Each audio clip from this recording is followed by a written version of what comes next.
All right. Well, hey, you found us. Hey, So, this is Small Biz, Big Ideas with your two co-hosts. I'm Jim Moye, and I'm with the best head of hair in all of small business, Charlie the Man Diradour. And look at well, that. I tell you what, this is gonna be fun. It's going, listen, it's all got to be fun. Listen, what we're trying to do is have a start thoughtful conversations about small business, not just here in the Commonwealth of Virginia, but also throughout the country. And Sure. while And there's there's plenty of opportunity. lots of opportunity, and while there's a lot of conversation about tech, and then sort of kind of a lot of conversation about entrepreneurship, there's not a lot of talk about, the guy who owns an HVAC business, the person who wants to start a restaurant or a taco truck or whatever it is. You mean real small business? Right, right. The I mean, real I don't mean backbone. no, and I'm not. Uh, how do I say this? I'm not knocking tech. I'm not knocking high-end, well-educated folks who are trying to make a living in that space. But what I'm saying is, you and I have talked since transition was when we met back in December, talking about Abigail Spanberger's transition, which we both worked on the small business piece. We always said, and it was weird because you're a guy from East Texas, I'm a guy from Central Virginia, and we were finishing each other's sentences. And one of those sentences that finished was, you know, most small business is real down and dirty plumbers, electricians, subcontractors, contractors. And yeah, there is the the person who wants to build a new app or build a data center or be part of that process. And while we're going to talk to those people, I hope, right? Absolutely. The vast majority of the people I want to extract information from and give it to the public are the folks that do the work day to day that make this country go. It's funny, you and I have talked about this in the past, and I don't know how many of our watchers, listeners are going to know this, but 98% of business in this country is de facto small business. Small business is defined by the Small Business Administration as any company with less than 500 employees or 500 employees or fewer. Well, nothing against Lego, nothing against IBM, nothing against any of these giants out there, but there are more jobs in the United States created by small business, and the economy depends on small businesses. So whether they're, one person sole proprietorships with one truck and a magnet on the door, and a name on the shirt, or whether it's 10 trucks whose names have now, the name of the company is now, put on the truck permanently, those trucks permanently, they're still small businesses. And what we're talking about, I hope, as we go forward here, is growth, opportunity, capital, tech, how tech feeds into that kind of thing. And I think that's where the education piece is going to come in. And that's what you and I have been talking about for months is how can we educate the public? Absolutely. Because I think what people don't understand is that it's not sexy to talk about um, just kind of the landscaping guy, right? The carpenter who works on the exterior of your house. But those are all small business. That's how people feed themselves and feed their families. And um, to your point, that's how the vast majority of businesses in America are small businesses. And no one talks about them that way. And when you do hear someone talk about small businesses, it's usually politicians running for office, and they say, "Oh, we want to support small businesses." Small business is the backbone of American economy. Right. And when you ask them how, They usually can give you one answer. The one answer is we're going to cut regulation. Okay, that's great. But what does that even mean? And the reality is, And which regulations? right. And Well, who's it going to help and who's it going to hurt? and it's I mean, complicated, right? Because right. We live in a bite society. Society by bite, by bite, by bite, right? yep. It's the old West Wing, where the president keeps asking his staff for the 10-word answer. And then in the debate, I think it was the governor from Texas comes up with a 10-word answer. Jed Bartlett then says, there it is, the 10-word answer. But what are the next 10 words? And I think that's what we're after here. What are the next 10 words and how does it serve both the person or persons who have started this business and the person or persons they're servicing, Eh, whether it's with a good or a service. Yep. Well, and not just the person who starts the business, but the people who come to rely on that business, right? So it's the employees that rely on it. It is other businesses that feed that business, right? So if you own a restaurant and you're paying a plumber who's doing work for you, or you're paying an HVAC guy, or you've got your servers, um, you know, I look at small businesses as little miniature economic development corporations because Yeah. you've got multiple people you're dealing with in some way, shape, or form. You're usually dealing with taxes of some sort, some way, somehow. The government is getting a cut of everything you're doing. They get in your pocket one day or one way or the other every day. Multiple ways usually, right? Right. There may be incentives hanging out there. What kind of support are you or are you not getting? It really is like every little business is like its own form of an economic development corporation. And I just had a fence built last week at my home. And the guy who built it for me, Bob, love Bob to death. Bob's a hardworking man who's only had his own business. He's that guy, right? He's self-made. He's got guys who work for him. And I, from time to time, will ask him about, how's business going? And, when you're talking to a guy like that, he only eats what he can kill, right? And to clarify, what I'm saying is any business he can drum up, that's the only money he's going to make is the stuff he can drum up for himself. Right. And, you know, he routinely is stretched thin all the time because while the sun is up, he's got to take every job he can take, right? And do anything he can do to make the money he can make.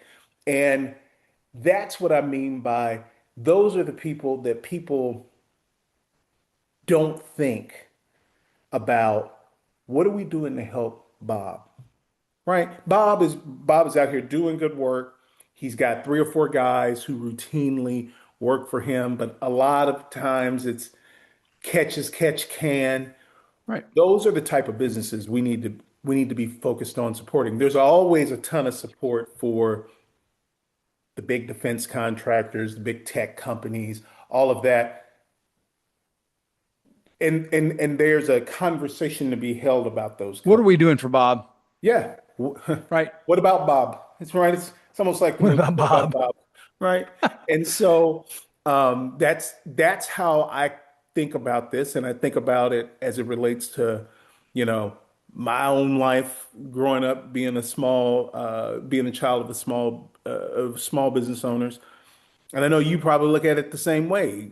You've been a small business owner. You've I come from a family of small business owners. I mean, that's the funny thing about why we decided to do this. And I'll be honest with the audience, you're the one who came up with the idea of doing a podcast.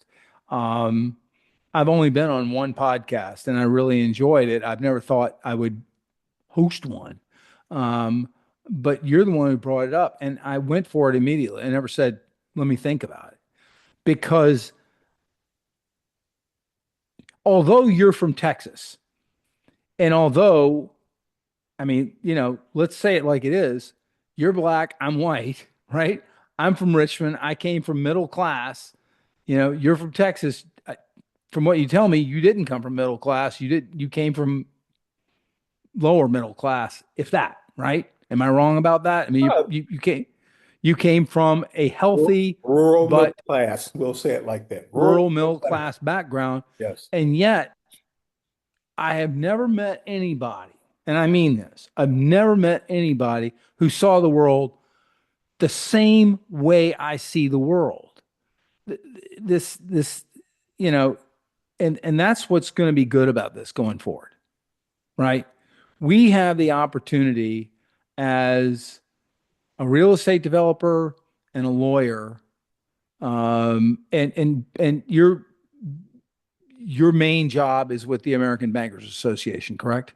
Correct. Okay, and I'm the president of Lion Spa Development, and I'm a medium-sized developer here in the city of Richmond by design. I could have gone bigger. I could have rolled with bigger bones, taken a little few more risks, bigger risks, and probably would have paid off. But I'm comfortable doing what I'm doing, and I'm doing it.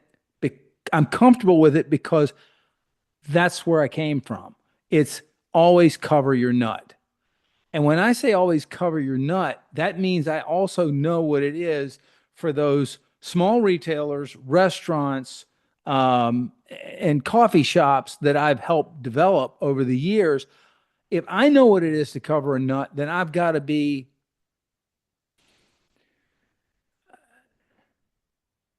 have to understand that that person, woman, or man that I'm leasing to has to cover their nut too, right? And the person that works for them has to cover their nut. And I've got to be honest, part of the reason I said yes to this is I hear the politicians saying, we get it. Oh, yeah. Small business all day long. But I don't know what they know what Bob does to cover his nut. Yeah. I would agree with you. And I think, And you do, and I do. yep. And I think where we aim to be helpful is to make it in a bite-sized way that legislators, that common folk, academics, everyone can understand what the real issues are. Because a lot of people end up focusing on the issues, and and I think they routinely kind of miss it, right? That in some ways, this is not complicated stuff. In other ways, it is complicated, right? So it sounds like I'm talking out of both sides of my mouth, and I'm not. It's just that the reality is when you're looking at a small business, you have to look at it for what it is.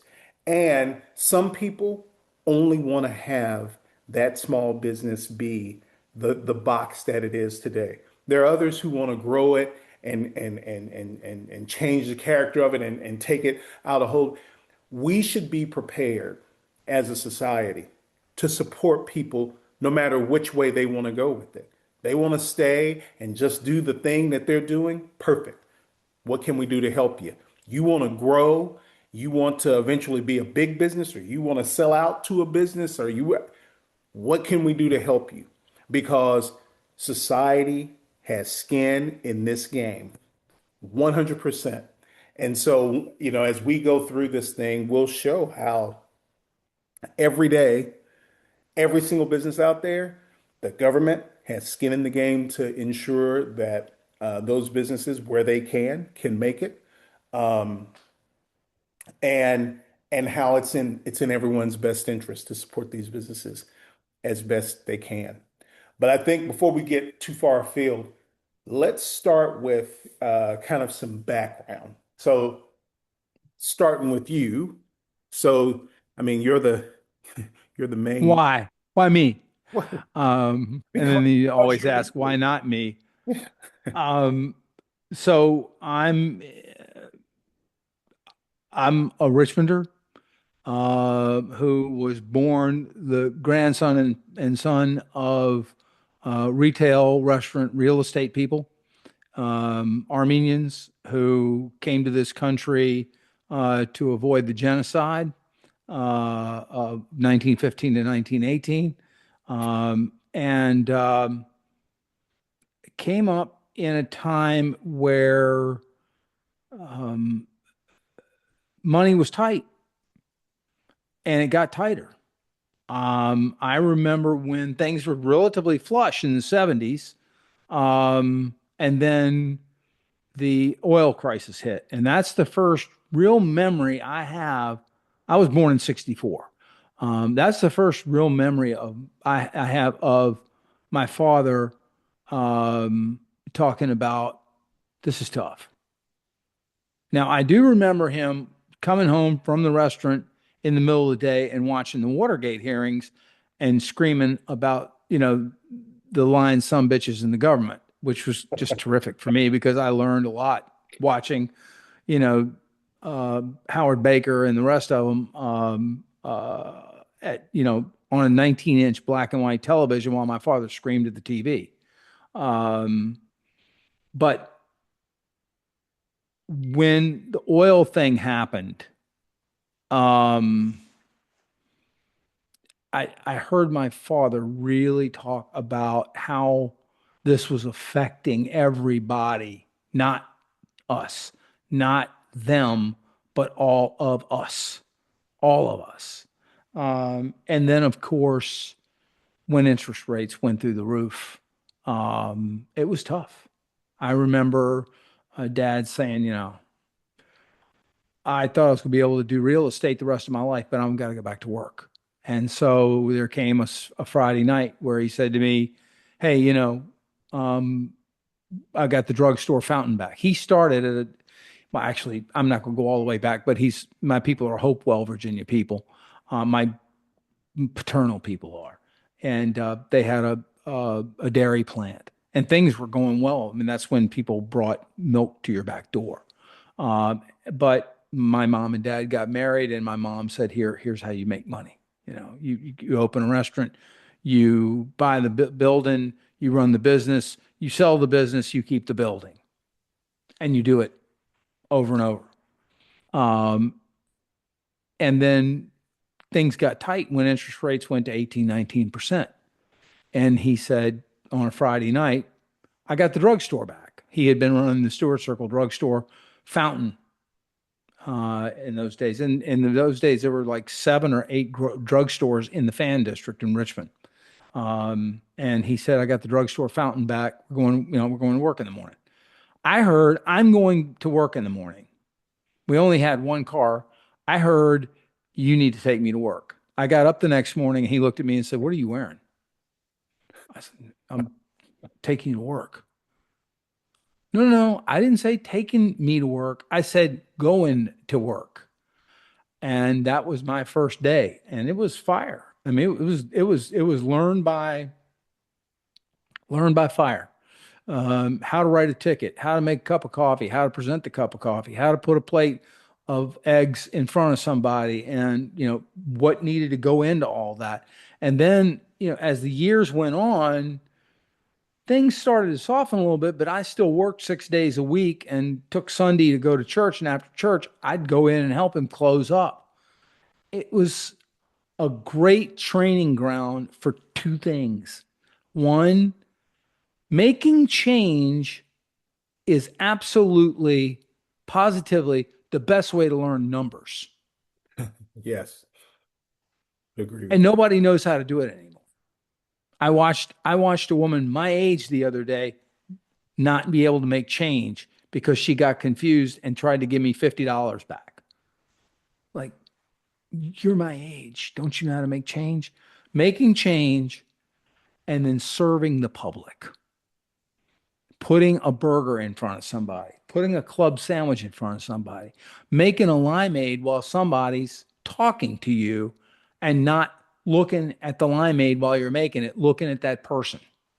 So a long, long way around it is there were, you know, I had uh, produce stands when I was in high school in the summer, while everybody else was either practicing football, I was selling produce. Um, or whether it was learning how to draft a lease when I was 15 years old. So then I went to New York and I thought, okay, I'm breaking away. I'm going to go and I'm going to take Dan Rather's job away from him. Yeah. And I went to Fordham University, and then my dad got sick 2 years in. I had to come home, take care of him because mom didn't drive. Anyway, long story short, I started buying real estate and I saw the long play. And I did a podcast where I describe all this in detail. And we'll probably link it in the bio here or link it somehow if you want to go and watch that because it's too much time involved here to explain everything. But I understood that the long play was buy real estate in the fan district, hold on to it, and then after you pay it off, start utilizing that cash to go into more real estate. And where we had connections in the restaurant industry, I was able to build on those connections and then eventually start into retail. A lot of people have asked why I never did residential. No real interest, to be quite honest. I understand the retailer's mentality, I understand the restaurant person's mentality, and therefore I can help them. And that's what I've been doing my whole life. I'm married. I've got three daughters. Two are college graduates. Actually, one's a college graduate. One's graduating next month. And then we have a 14-year-old in the house. I love Richmond. Was up in Washington last week. Enjoyed it. Thought it was great. But kept thinking, there's a reason I live in Richmond. It's just small enough a pond to swim around and feel comfortable in for me, not just business wise, but socially as well. One of the great things about Richmond is when I was coming along, when I was coming of age in the 80s, um, race didn't matter. Um, who you dated didn't matter. Not to us, because we came up in a punk rock generation. I did. And so we were told by The Clash and by Black Flag and by New Order and by the Smiths, none of that matters. Is the person a good person? But the best person who ever told me that was my father. My father explained to me because I asked him one day as we were driving up Monument Avenue, I said, "What are the men on the horses, Daddy?" Because all I saw were the horses. And he said, well, let me explain that to you. And he didn't say they were heroes of the South. He said, we're Armenians, right? I said, yeah. He goes, and you know many Armenians were killed by Turks in the genocide. Yes, sir. Okay. Those monuments are monuments to men who murdered and enslaved black people for generations. And that's there, those monuments are there to make those people feel better about themselves. Now they're dead, but those monuments are still here. And you got to understand that's not Richmond. Richmond is where we live, where we do business, and who we talk to. It's not buried under those monuments. Those monuments can shift. I know this is pretty deep stuff, but it's if you're going to start a podcast, you got to be honest with your audience as to who you are. I'm not a liberal. I'm a centrist. I am a social liberal, and I am a fiscal. I wouldn't even say conservative. I'm a common sense person when it comes to taxes and taxation authority. And we're going to have a long talk about that one day on this podcast because that inevitably is a really pointed way of hurting or helping a small business person. Absolutely. I love what I do. I love where I live. And yeah, do I have trials and tribulations? Sure, like everybody else I do. But nothing big yet. No health scares yet. Nothing bad's happened to the family. So thank God for that. And I'm just really glad that we met during transition and had the opportunity to create this, whatever this ends up being. And this is going to grow and change like any business grows and changes. Right. So now you are from the eastern part of Texas, I, and I'm going to let it go from there because I took up plenty of time talking about me. no, that yours was actually interesting, unlike mine. I am from born and raised in East Texas, um, born in Jasper, Texas, raised in, for the most part, in Diboll, Texas, places folks out here have never heard of. Um, my parents grew up knowing each other, and you know, grew up in a very humble circumstances. Growing up in the South in the 50s and 60s, extremely humble circumstances. And both my dad and mom ended up going to college. My dad ultimately graduated from Prairie View A&M. My mom went to Texas Southern but did not graduate. And my dad ended up working at uh, he knew he wanted to be a chef, knew he wanted to be around food. Um, so he went to work in this very amorphous kind of role, working for in my home area.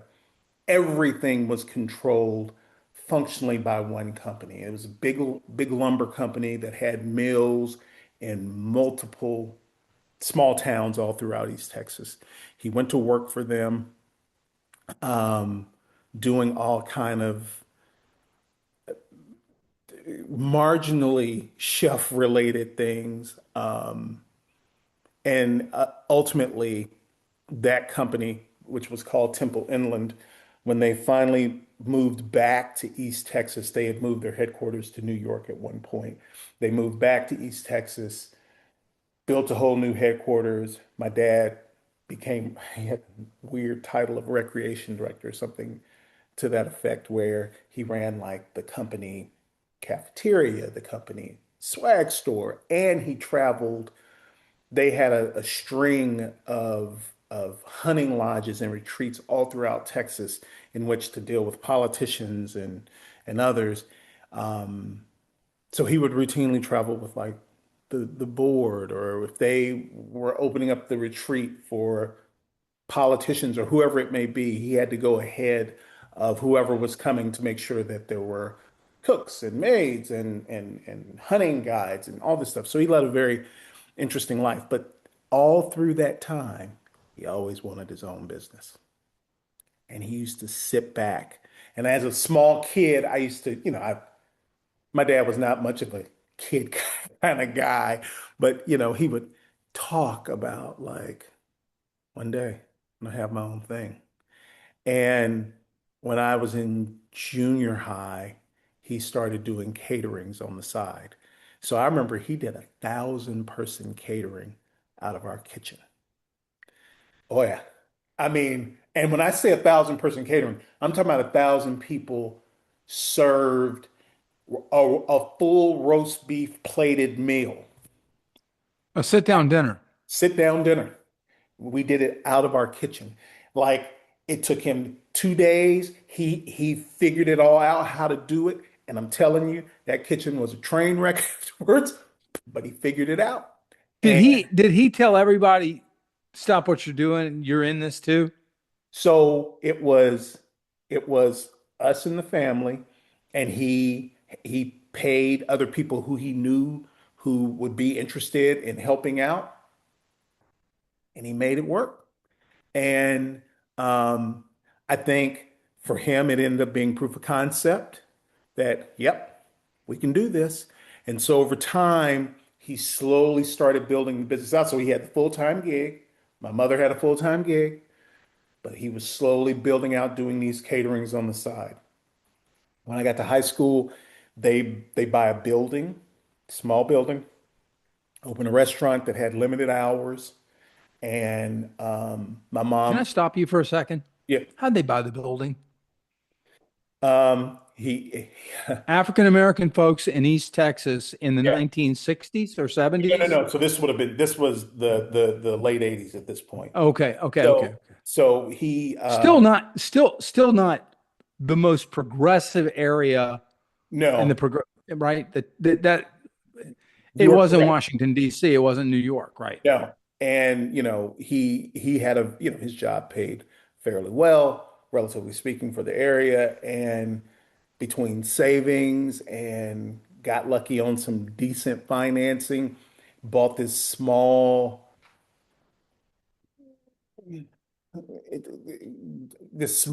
building that I forgot what they call these kind of buildings, but it's basically almost like a temporary building, but that you could put a restaurant in it. Very small, very, almost lunch counterish, right?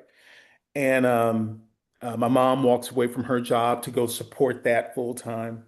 He's still working full time.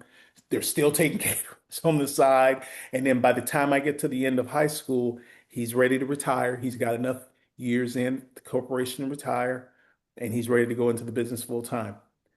Quickly, I'll say, I remember having a conversation with him saying, why would you ever do that? You got a full-time job or you got a check coming in. Why would you give up the check to go do this thing that's speculative? And he just kind of looked at me and he said, basically, you don't understand. And I just remember looking at him like, no, I don't understand. Listen, Did he say you don't understand, or did he say you'll understand one day? no, he said you don't understand, right? And Okay, I interesting. can I totally, just at this age, at being 52 now, I get that youth sometimes wasted on the young, right? And so he said that. So I graduated high school. The end of that summer, he retires from the corporation, goes into his company, into his thing full time. On day one of him being in his own thing full time, his value quadrupled. That's what he meant about you don't understand, right? That he was actually holding himself back by continuing to work the full-time job, but right? I'm assuming he was keeping that job so he'd have security for you all Oh, in the house. absolutely, right? Because I was the youngest. I have an older brother who's 7 years older than me.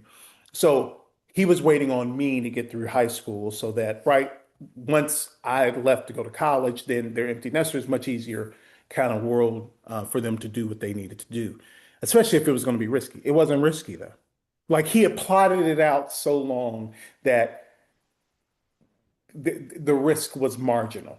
And he goes off into his business. They do very well for themselves. Um, the trials and tribulations of all small business owners. But they did very, very, very well for themselves. And, you know, I then go off into my career. I ultimately become a lawyer and I fall backwards. Where'd you go undergrad? I went to the University of Southern California undergrad and then to the Catholic University of America for law school. Okay. And uh, never in my life, especially when I was in law school, did I think I would ever do anything with commercial transactions or do anything with small businesses. I have spent the last 18 years, no, more than that, uh, 19, 20 years of my career working with small businesses. And it was something that was completely not on my radar screen. What And was on your radar screen?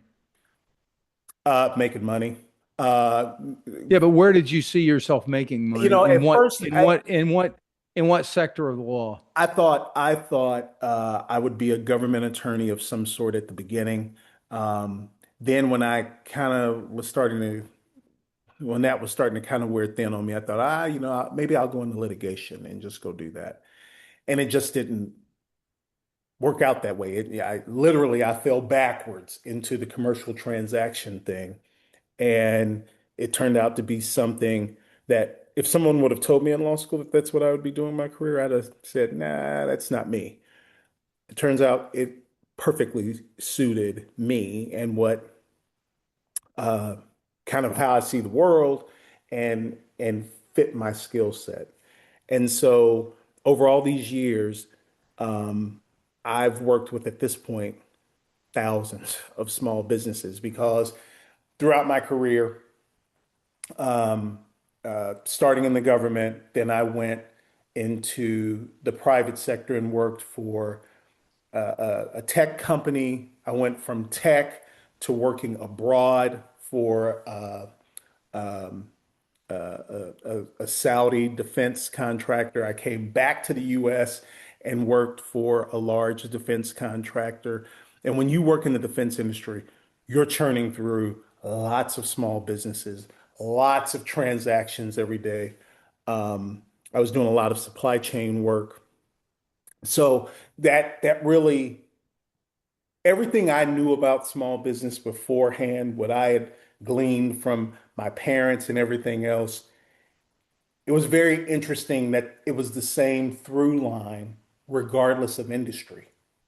Because running a small business is running a small business. A lot of times, the owner of said small business has to be CEO, CFO, CIO, CTO, every O imaginable, right? Right. And they are doing more.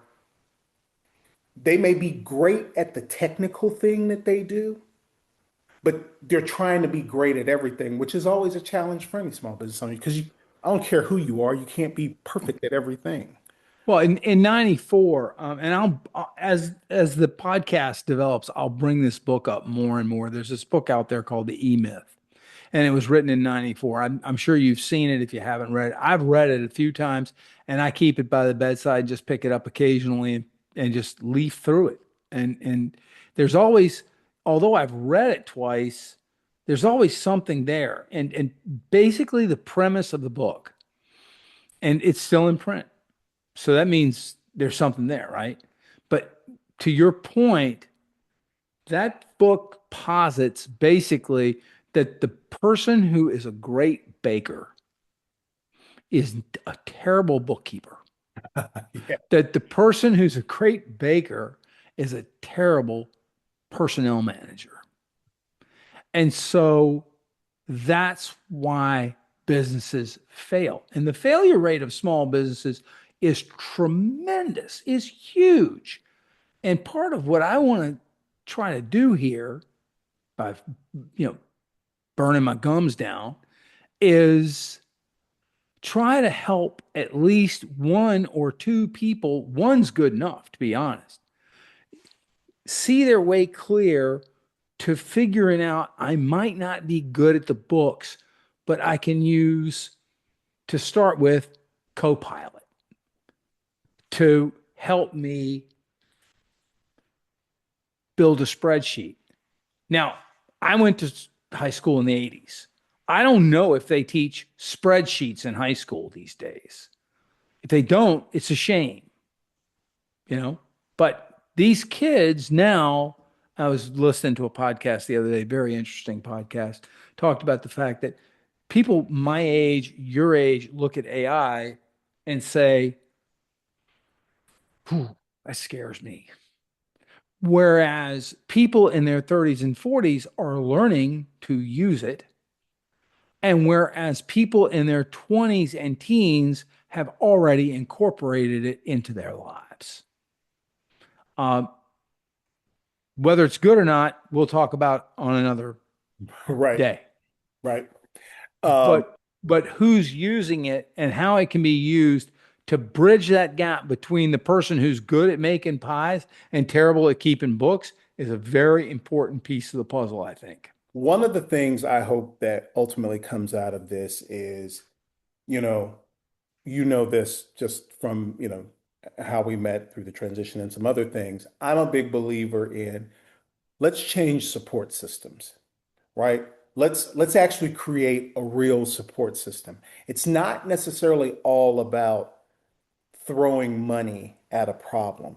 It's if you've got the guy who owns a bakery, how about instead of putting money into fair, these elaborate fairs, small business fairs and expos and things like that, which serve some purpose.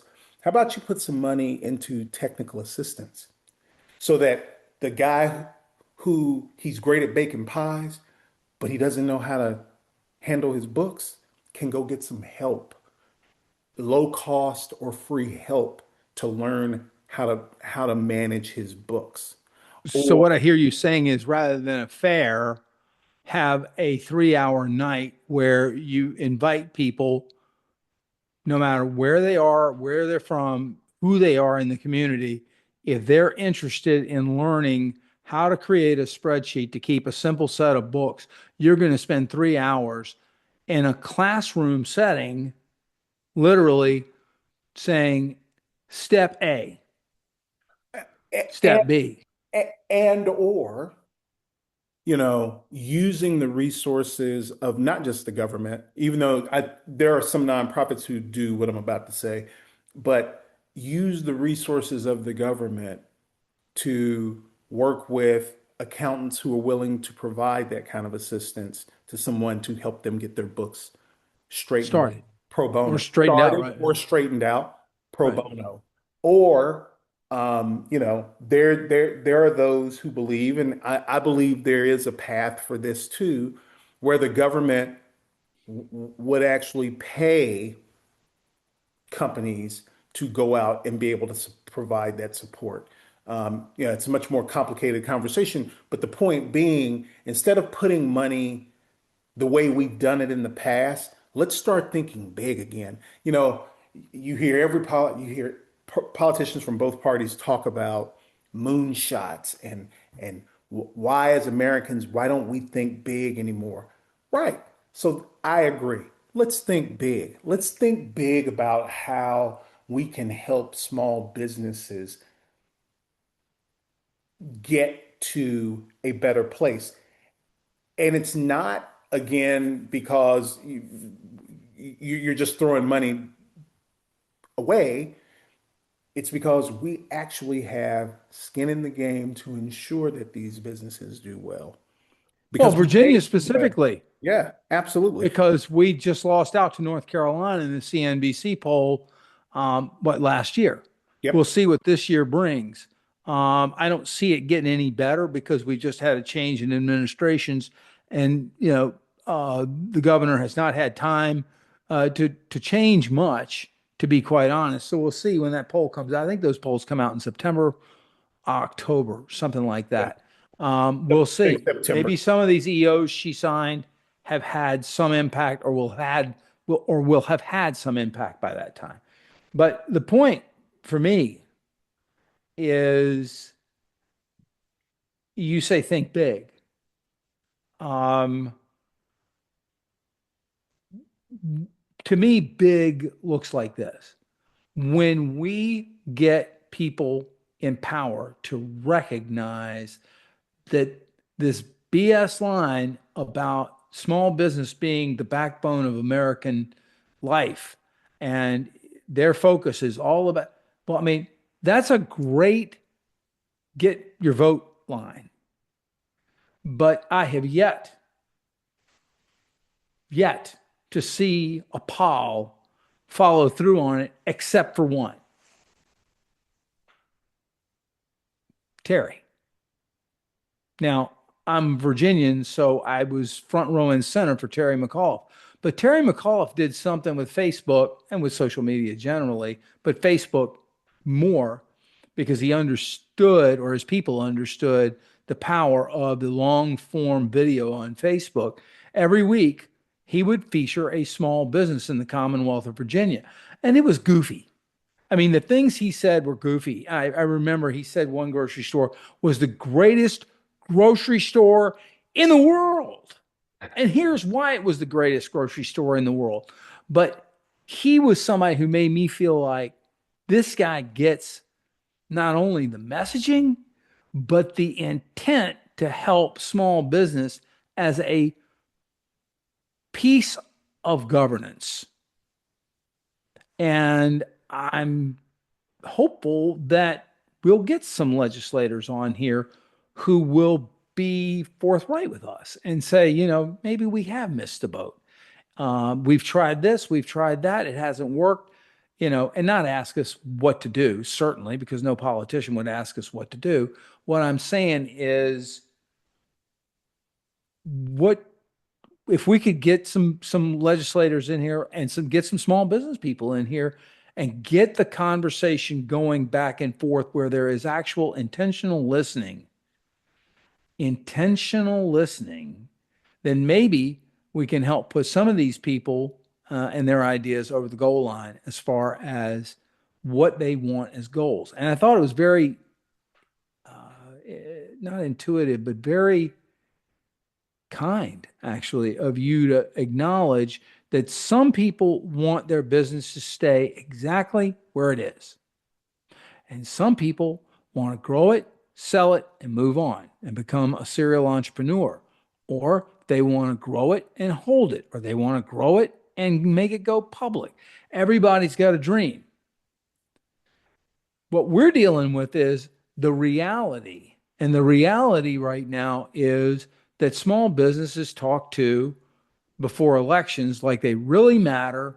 And then the date ends in November. Right. And they're left standing at the door with no kiss. Every time a small business wins, society wins, Right. right? Because the person who owns the business wins, the people who work for the business win, their families win, and the people that they're serving or selling something to win. And you know what? And quite There frankly, it is. the government wins because they get their tax cut out of whatever that person, whatever goods or services that person provides, Right. right? And that those tax dollars are used to support our roads, our infrastructure, our schools, all kinds of things, right? So to those people who don't understand the issue, just understand that every time a business keeps plodding along, they're paying taxes. And just like you as an individual are paying taxes, these businesses pay taxes. And when they pay their taxes, we as a Then society, a new fire station gets built. a new fire station gets built, Right? a new Then school a gets new built. school gets built, right?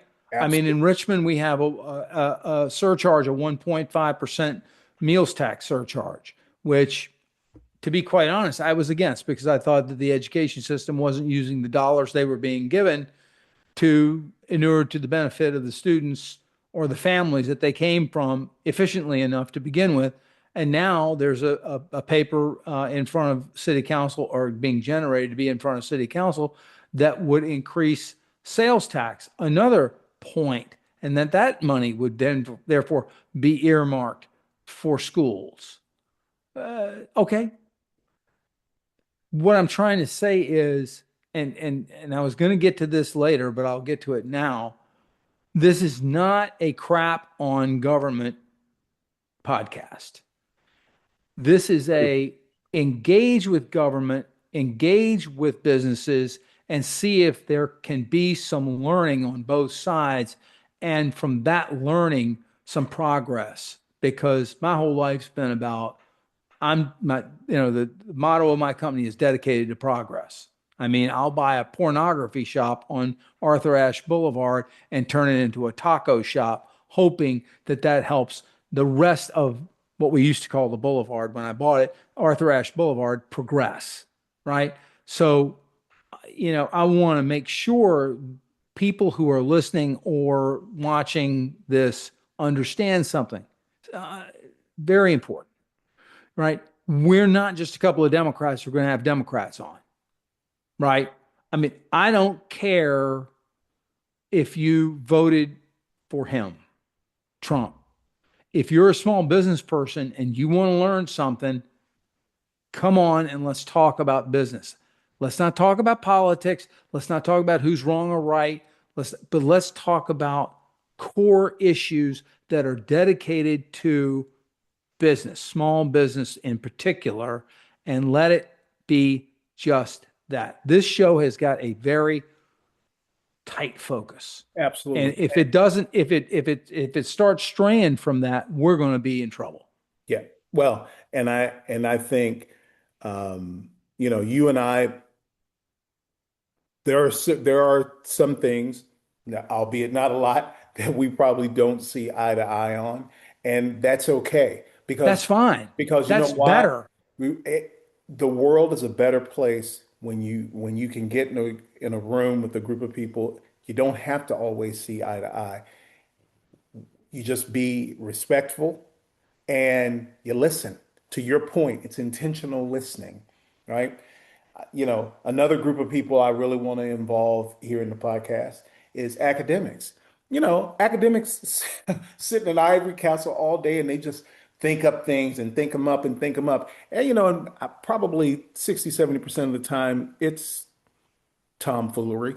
But that 30%, that 30% could Something be might hit. what gets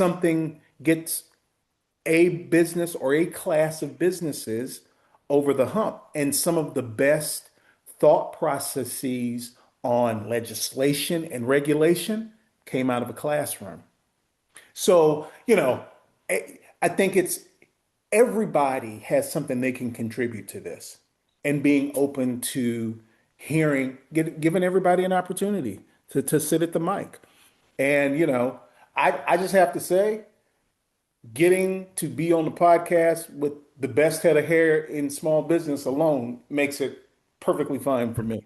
I'm, I I'm yeah, so tired of the hair. I swear, you're not the only one. I mean, it's sickening. I mean, yeah. dudes are really upset about my hair. I mean, it's funny Really? when Really? no, it's okay. It's all right, Mr. Wilbaum. It's fine.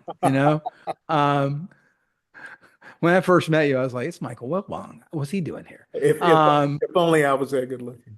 um, but uh, someone during the pandemic said that my hair should have its own Facebook page. It got that bad. It was terrible. My hair does not adhere to physics, nor any other law of nature. And unless I have them all cut regularly, there are escapees, and it's not a pretty picture.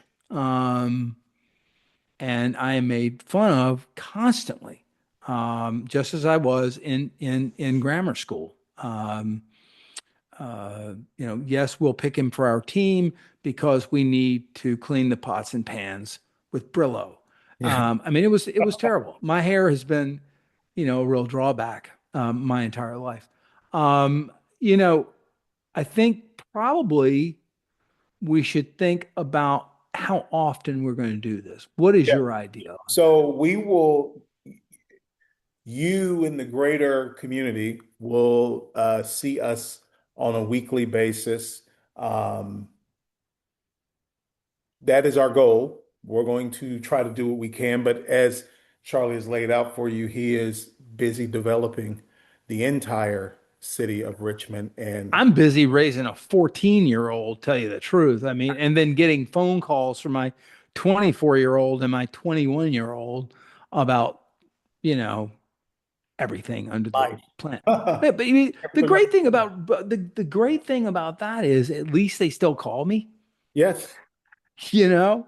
I think once a week makes sense. Yep. Um, and And we have through my Substack page, through Charlie's Substack page, we which also I just started. So, folks, I will start writing articles and putting stuff out in the next few days. I've got a couple of really great ideas already, and I'll start putting that stuff out. I love to write, so this gives me an outstanding opportunity to sit for 45 minutes to an hour and then edit and then get it out on Substack. I've thought about doing it for many years, and this podcast has given me the opportunity to say, okay, now I'm going to do it.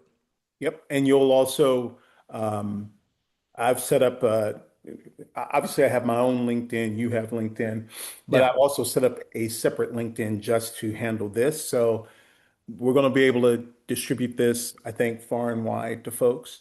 Um, Eventually, we'll go to YouTube with it. yes, absolutely, because Yeah. the tube needs this. It needs The that. tube needs this. It needs that head of hair. All Um, right, as we wrap up, give me one word you think all people need to understand about small businesses. One word. volume. It's good. I like that one. Mine would be challenge. and I pick challenge because challenge can be tough, but challenge can also be about the creativity that comes out of it, right? Because what is You it? said one word. I gave you one word. I'll No, you didn't. pontificate upon, I'll expand on Don't the be one hateful. word later. Don't be hateful. It just says what it is. I took, I took it and ran with it. Folks, So before we end, I just want to say this, and I mean this. From day one, Jim felt like family to me. And I hope that we end up feeling like family to y'all as we move into this. And I know that's a grandiose thought and it's a grandiose desire, but it really is in here. My one desire is that I hope we feel like family, that's something you want to come listen to these two guys talk with somebody else more than likely once a week. If not, we'll just chop it up ourselves. But I see us having a guest at least to begin with every other week. Um, and maybe this thing will grow into, hey, you know, Jim, you live in northwestern part of the state, the not too far northwest, but and I live in Richmond. Maybe this thing will turn into, hey, we're going to do this together once every other week, and then we'll do it on Zoom once every other week. Um, but I think, and this is something I made a point of, and I still make a point of. I think people need to be in the same room to understand each other. Zoom's great if everybody's got COVID, or is at threat of getting COVID. But I think being in the same room gets the vibe going a lot better, and you start to understand who the people are and where they're coming from and why they're saying what they're saying. So, one day absolutely. soon, I hope. Um, I I need to go.